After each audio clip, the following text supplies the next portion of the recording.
Baik, Assalamualaikum warahmatullahi wabarakatuh. Selamat pagi. Hari ini kita mencoba membahas ya tentang etika publikasi dan pencegahan plagiarisme. Di dalam membuat jurnal ilmiah atau karya tulis, kita itu pasti tidak lepas dari yang namanya penelitian sebelumnya. Nah, penelitian sebelumnya ini itu sebelum kita publish atau kita submit ke publisher, kita harus yang namanya ngecek supaya apa? Supaya tulisan kita itu ternyata belum pernah ditulis, kira-kira kayak gitu. Salah satunya adalah ke Turnitin ya, salah satu. Jadi banyak sekali untuk ngecek plagiarisme itu kita bisa buka ke Google, cek plagiarisme online bisa. Salah satunya yang Turnitin ini ya, Turnitin terus ada lagi itu apa ya? Setelah Turnitin itu ada lagi lupa saya. Nah, eh, kenapa? Karena ada banyak kejadian ya bahwa ada mahasiswa itu kemudian digagalkan sekolahnya, tidak jadi diluluskan sertifikat atau ijazahnya ditarik. Itu karena dia plagiarisme. Ini yang dari orang ITB ya, ada dari anak UNER juga. Itu kemudian dia di DO atau drop out karena terbukti melakukan plagiarisme. Nah itu penting sekali plagiarisme ini. eh dari etika yang kita coba untuk bangun ketika kita itu meneliti sesuatu. Yang pertama adalah kita bergerak pada dunia ilmiah, di mana salah satu output dari perkuliahan kita itu adalah publikasi.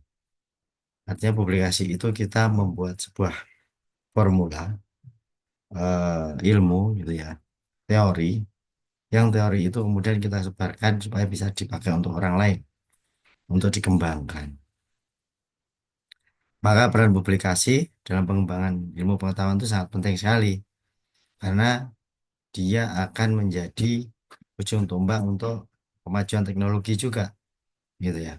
Selain untuk perkara yang sifatnya administratif ya, misalkan sekolah wajib publikasi kemudian dia bisa lulus, kira-kira gitu. Nah, etika dalam publikasi ini bisa berdampak yang signifikan ketika kita tidak perhatikan. Yang karena untuk menjaga integritas ilmiah tulisan kita dan reputasi akademik kita.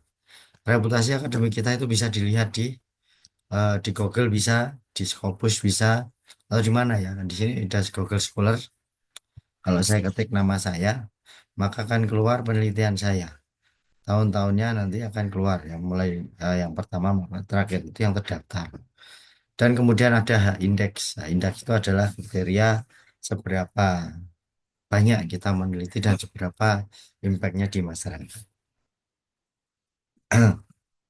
Prinsip etika publikasi yang pertama adalah originalitas dan inovasi. Jadi ketika kita kemudian mempunyai sebuah teori baru dan belum ada orang menemukan, maka kita sudah berkontribusi pada bidang tersebut. Maka kemudian kita perlu untuk membuktikan bahwa ide kita itu, formula kita itu adalah original dari kita. Berikutnya adalah transparansi dan akuntabilitas.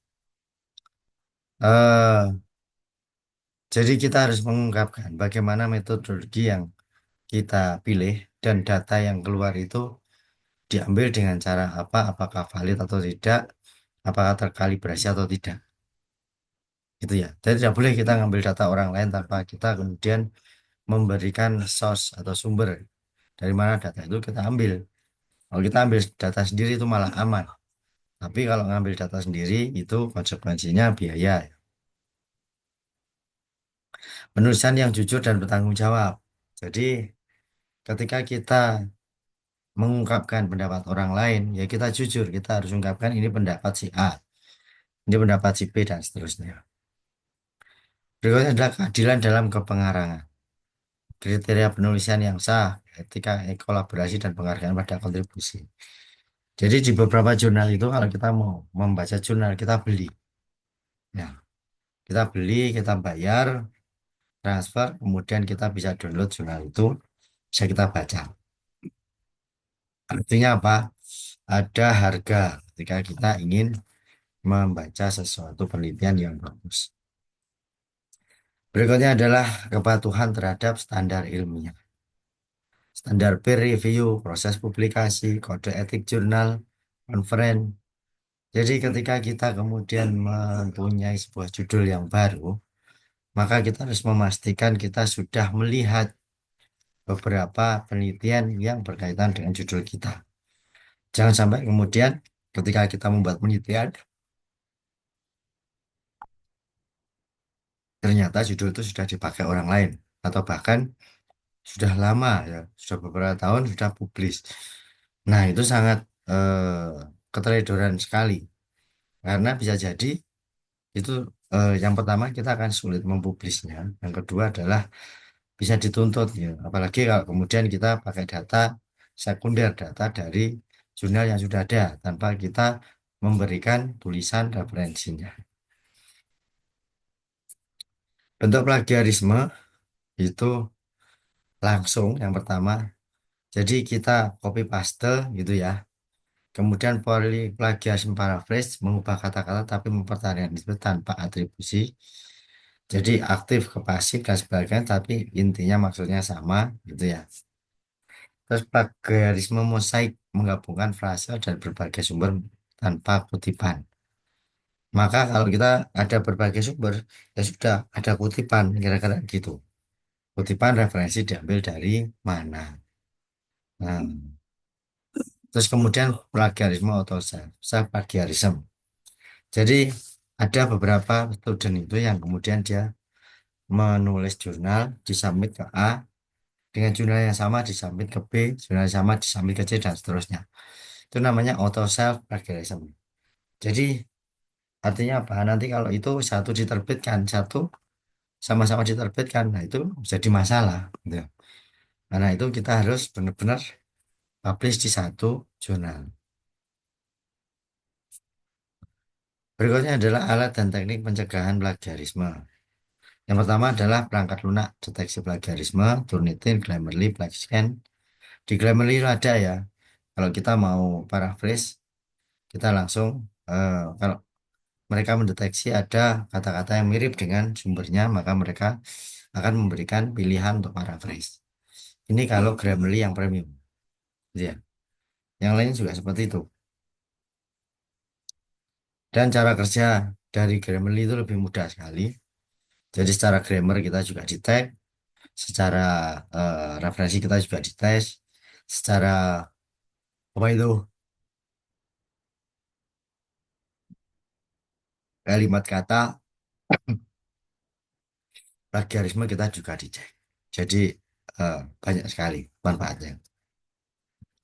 Pendidikan dan kesadaran, pelatihan etika publikasi, peran institusi dalam mendukung integritas akademik. Jadi ini penting ketika dosen pembimbing itu kemudian memberikan arahan atau batasan terhadap plagiarisme ini. Karena dampaknya besar ya, bisa di DO. Di DO aja nggak apa-apa. Nama kita jadi rusak. Kira-kira kita melakukan plagiarisme.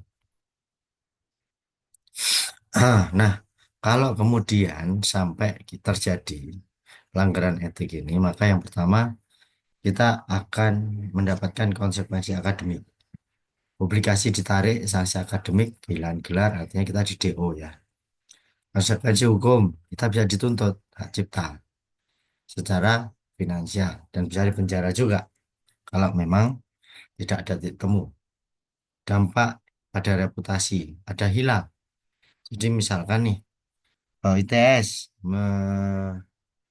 melakukan plagiasi dari muridnya, maka nama ITS akan jatuh juga.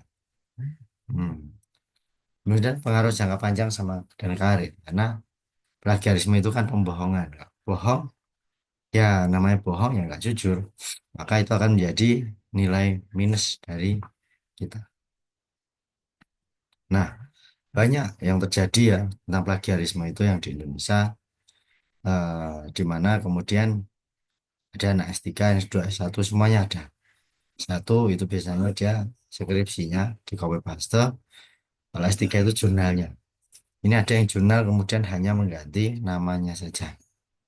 Jadi itulah luar biasa kan, mengganti nama kemudian dipublish di jurnal yang lain. Datanya sama dan sebagainya. Itu kak, itu memang berani sekali kok menurut saya. Makanya dia dipecat dari sekolah dan juga dari tempat kerjanya. Kan mana-mana. Jadi itu. Ini ada beberapa contoh ya. Misalkan eh, di plagiaris itu, nah di sini eh, kalau kita mau, misalkan ya, kita copy paste dari web, misalkan, atau dari jurnal ya. Eh, Scholar, medical scholar itu banyak ya. Punya apa itu jurnal. Eh, nah, hmm, coba klik, kita klik, nah, coba ya, kita copy, kita copy dan kita taruh di sini. Nah,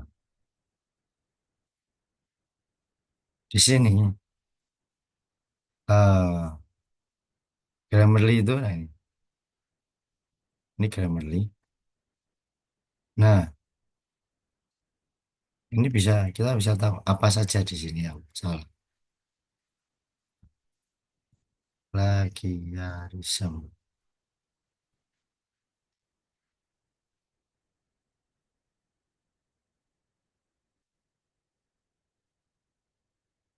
Jadi di Grammarly itu dia akan memperbaiki ya, memperbaiki dari apa-apa yang ada di sini, kesalahan termasuk plagiasi.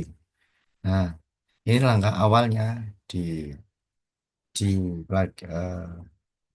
sini ya, di Grammarly ini. Kemudian kita tetap harus submit ke Turnitin ya setelah jadi jurnal kita. Karena Turnitin itu nanti akan mendeteksi berapa persen plagiarisme. Biasanya Kak, plagiarisme itu harusnya di bawah 15%.